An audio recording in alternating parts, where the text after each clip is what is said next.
Last year, Peter had a diesel-fired stove put onto the boat in replacement for the Morso Squirrel multi-fuel stove that he had. Having used it now for a while, I thought I would ask Peter to give you an update, and welcome to this week's video.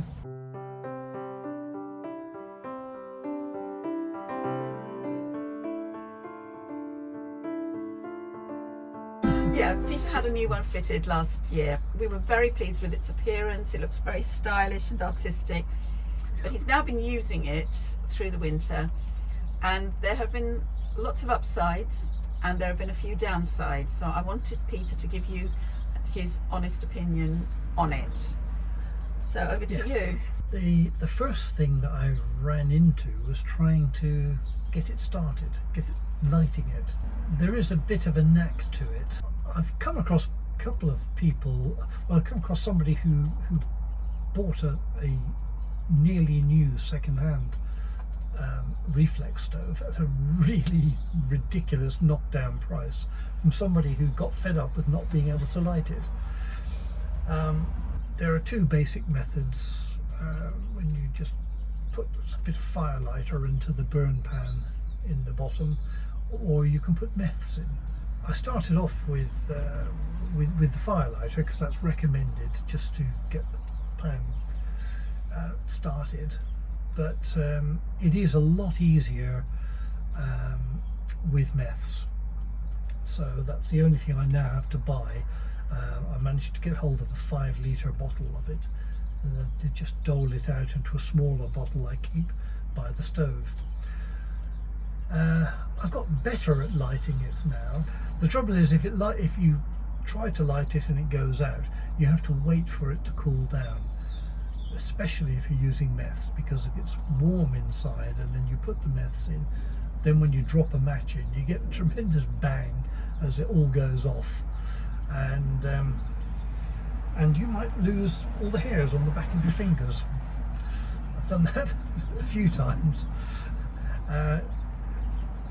But then you think, okay, well, the way to do it is you have to lift the hot plate and then drop the match in. So you just lift it, drop the match in, close it, wait, did it light, and have a look afterwards once it's settled in. Once it's burning, normally it just keeps running. And the nice thing is you can just turn the regulator up and down.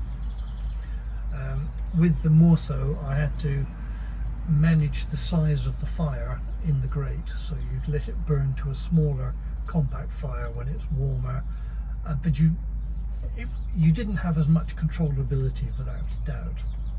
I had some various problems, and I ended up speaking to the folks at Lockgate Stove, where I got the stove from, and they're always ready to talk through a problem. In fact, they're coming later this week just to give it another check out. One of the first things we did is changed a preset adjuster on the stove.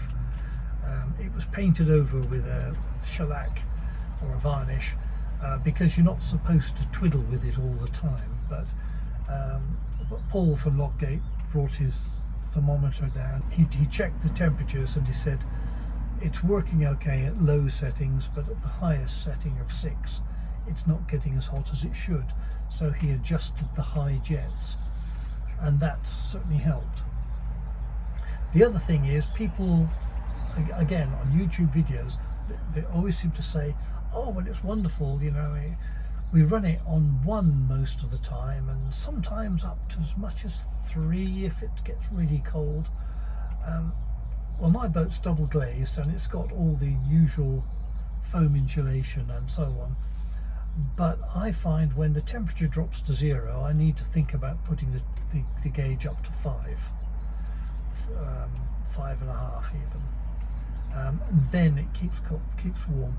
The other thing, which in fact we were discussing this with Richard when he was filling up the cans, is you basically leave it running because it takes a while to warm the space up, but once it does, it maintains it. So if you keep it going at a low setting rather than turning it off and turning it on again too frequently.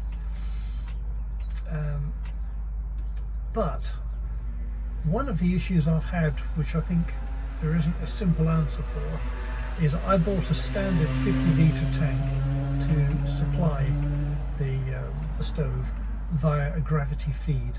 So there's a little pipe, it runs along the edge of the well deck down to the stove. When the contents of that tank drop below, well, certainly below 1/3, it can affect the flow into the stove. So if you're trying to run it at a low setting and you're down to say 25% in the fuel tank, it burns. It just doesn't burn hot enough. You end up with a yellow flame, which is not making the little mesh cage glow red, which keeps it really going. And so you end up with some heat, but not enough, and an awful lot of soot.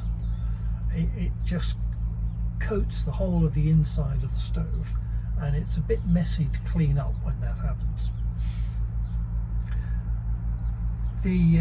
The other thing that happened recently, and I don't really know why this has happened, which is why I thought it was coming back, is I had black tar coming out of the chimney.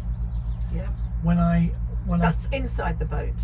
Well, yes, it was running down the outside of the flue from the ceiling level, a long streak, which I then wiped away, and it was causing a smell of diesel inside the boat, which normally you would not expect.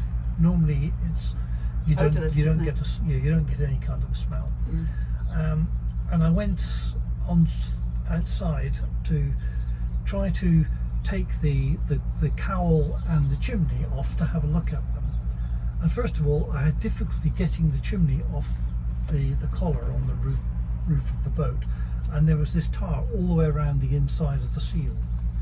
And then in fact I still haven't been able to get the cowl off the chimney. So when the last time I had to drop the chimney, I had to leave it open while I went through a couple of tunnels. And I don't know what that's about, but it could be, well, as they keep telling me, there are only two things to consider: fuel and air. Now, I don't think I'm short of air. When the tar appeared, the carbon monoxide detector started to register a reading. Now, it wasn't a dangerous reading. I mean, if I recall, anything above 60 you should be concerned, and above 100 it gets dangerous. And it was showing 19. But normally it shows 0. So if anything at all, then you don't like to leave it, because the thing about carbon monoxide is it can catch you unawares. So if there's a problem, you need to deal with it right away and not ignore it while the effects build up in your body. Yeah. So you did manage to sort that out though, and to get rid of it, and the reading went back to 0. Well, I cleaned off the tar as best I could, and then it seemed to work. But what I do now is I continually keep topping up the 50-litre tank so that it doesn't drop too much below halfway, which means effectively I've got a 25-litre tank. So would your advice be to somebody who's considering buying a Refleks? We've got some swans here. I won't be able to take any pictures because we're using the camera. But would your advice be to someone who is planning to get a Refleks stove to go with a bigger tank than the 50 litres? A custom built tank? I think I would consider it now, yes. The downside is, and the reason I did think about getting a 90-litre tank, which would run across the front of the well deck. But then I found out that means a custom tank, and it was, I think, £190 extra. Worth it though, with what you now know. Yes, because what I did in the end was I bought the 50-litre tank and then 2 jerry cans that hold 20 litres each. So I have 90 litres capacity, but I saved about £150 doing it that way. But with hindsight, yes. In fact, I'm even considering whether I should think about getting a 3rd jerry can. Yeah, but it means you're constantly topping up the tank when every well, more often than you wanted to. And the main reason for getting the diesel tank, the diesel stove, was to future-proof and make things easier for you. But if you have to keep an eye on it, if you have problems lighting it, if you have to keep topping it up, those are all things that you've got to have in the forefront of your mind. Yes, so we'll have a talk about that when they come down, and see what can be done. And it might just have to be setting up a way of working. I have to say, still, it is really nice not having coal dust around the well deck. Yeah. When I was in the marina, I repainted the well deck, and it's keeping nice and clean. I don't need an ash bucket to store hot ash, because it can take 24 hours to cool down until it's safe to dispose of. Yeah. There's a lot of benefits that we've experienced as a result of having the diesel stove. Yes, and as I was saying to you yesterday, the steps going into the cabin, both the tops lift off, and I used to keep the kindling wood and the firelighters in the top one, and now I keep shoes in there, which is really nice, because I can keep the shoes just by the door where I want them, but out of sight. So when it's working well, it is nice, and it does look nice. It's just frustrating that there are more problems than I expected. So if you knew of these problems before you purchased the stove and made that decision, would you still have made the decision but just been more aware and not been so flummoxed and annoyed and frustrated because you knew that those things were a likelihood? Would that have helped if YouTubers had actually said, well, I like my diesel stove, but these are some of the downsides or some of the issues that you might encounter, and if you'd been forewarned, it might have eliminated some of your frustrations, I think, don't you? That's why we're doing this video, actually. Yeah, that's true. I mean, one thing is there is the option of connecting a small header tank through to the main diesel tank on the boat, and then I mean, my diesel tank is not particularly large by narrowboat standards. It's about 160 litres, but there's always enough there, and if you're running a line all the way down the length of the boat, which you will be, then I think you would have a pump there to keep the pressure up, so maybe the low flow wouldn't be a problem. And I think I would, again with hindsight, if I wasn't going to connect, I didn't really want to have a line. All the disruption of running up a line all the way down the length of the boat, and then having a pump which needed to be connected into the 12 volts. Yeah. So I tried to minimise, using battery power. So I thought, oh, gravity feed, perfect. But it does need to flow a little better, I think.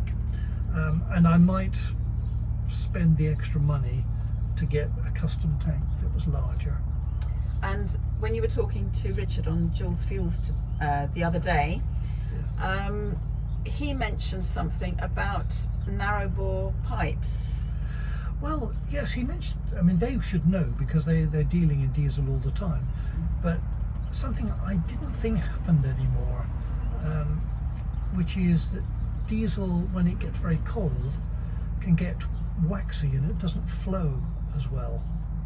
I mean, I dealt with diesel for a while when I was in the army, because I was a technician and we had a mobile workshop that was powered by a diesel generator, great big beast.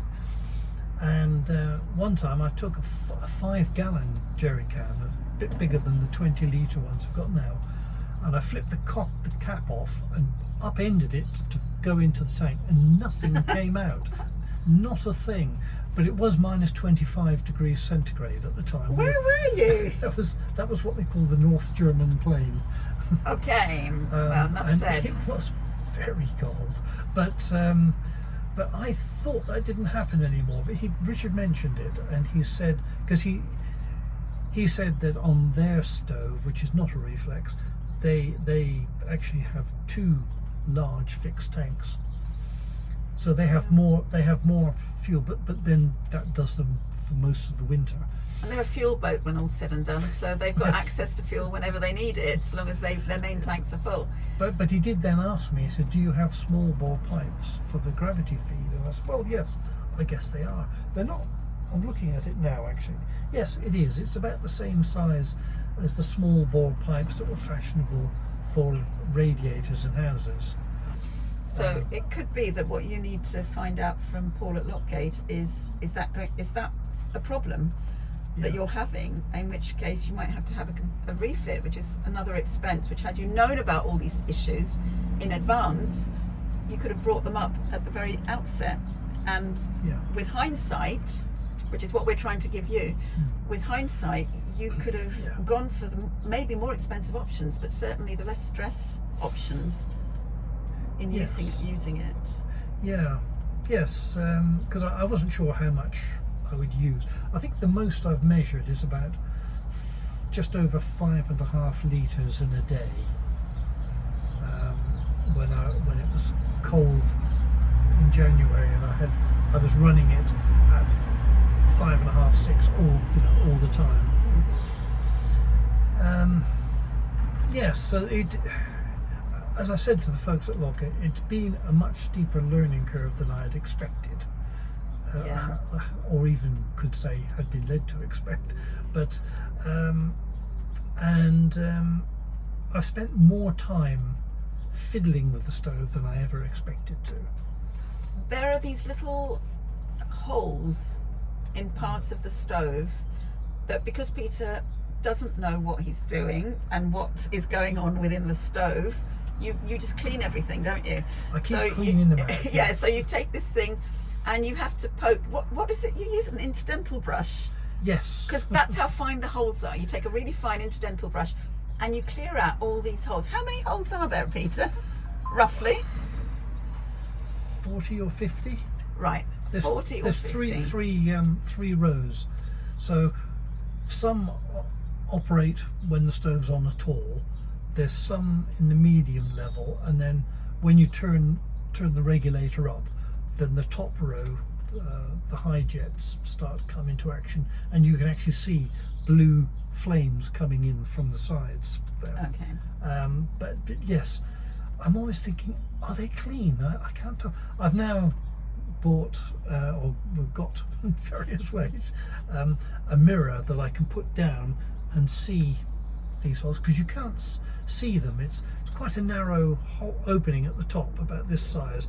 You put your arm down there and then you're feeling for all these holes and then poking the brush in there to make sure they're clear. But you're not even sure that that's the problem and that's the And solution. at the end of it, I don't have a feeling of it's going to be what I find. Is that a job done? Will it make any difference? And so just try it again and then sit there anxiously thinking, is it going to go this time? So we've given you the ups, the downs. Just to recap and to finish things off, it is beneficial to you to have the diesel stove because it's controllable. Yes. It's less stuff on the boat, which is narrow and has minimal space, so it's freed up space for us to enjoy. That's why we're recording out here, because it's a comfortable space to be in now. Yeah. So the benefits are there. What tips would you offer somebody considering a diesel stove for their narrowboat? Would you recommend the custom tank? It seems like it, yes. That I would suggest having that conversation, really. Yes. I mean, that's the thing. It's quite an expensive undertaking. I don't know what the other stoves, the costs are like. But then, if you know you want to swap out to a diesel, you can do that research for yourself. Or you just shop around to see if you can buy a second-hand one really cheaply. Yeah.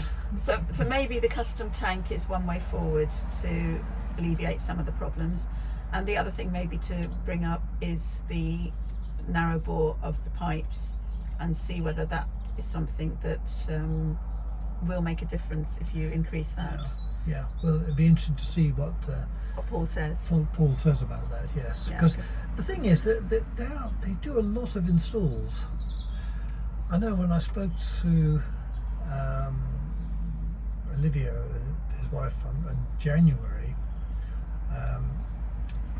then she said they were currently booking installations for June. Yeah.